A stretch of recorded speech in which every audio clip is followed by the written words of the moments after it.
Week 1, you're writing to inform.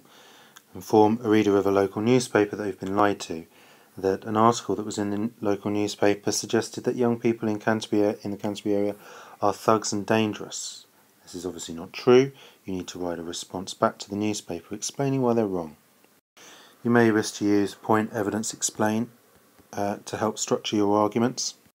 You probably want to give about 2 or 3 reasons that the newspaper is wrong.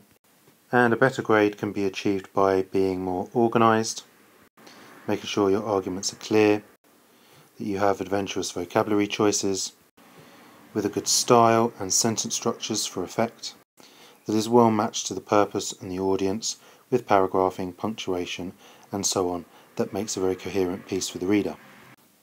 Week 2, you need to describe. When you're describing, you need to try and use CASI, which is colour, audience, senses, sentence structure, imagery and emotive language. If you're not too sure what this is, check the other video on Mr. Curtis Helps. You need to describe a couple of animals in as much detail as possible. Maybe try and think of yourself trying to describe these animals to an alien that's never seen them before.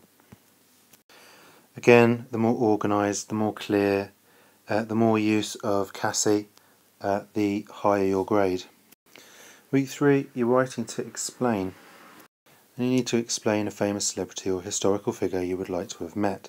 You shouldn't really be describing them, although there will be an element of explaining to a reader who they are.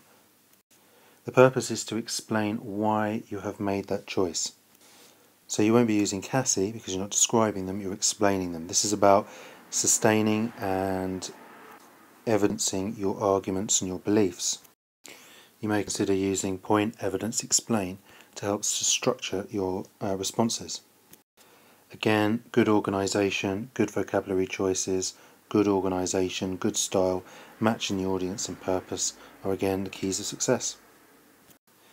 Week 4, you're trying to persuade the trustees of Spires Academy to reduce the timetable to a 4-day week. So this is your audience. Think about how you're going to write to these sorts of people.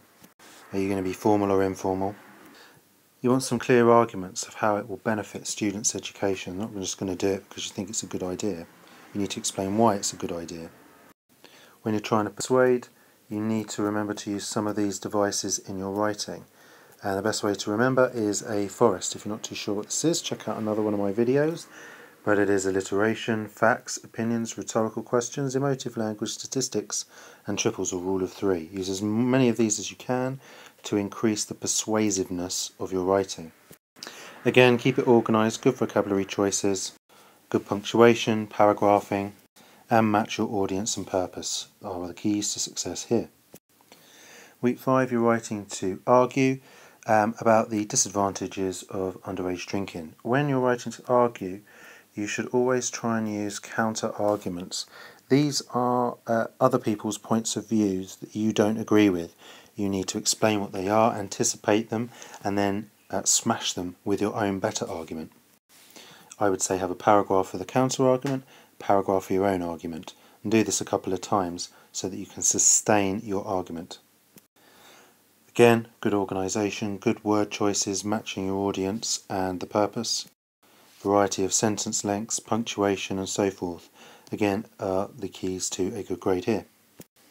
And finally, week 6, you want to do a review of a book that you've read or a film.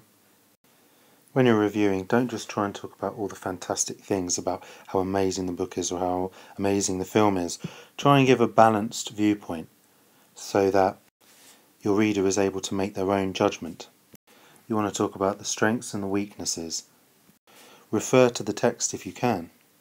Talk about scenes from the film.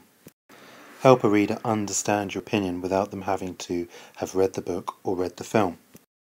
Don't spoil the ending though. And at the end of your review, you then finally want to give your personal opinion. This is where you can be really gushing, or you can say how much you absolutely hated it. Maybe give it a star rating too.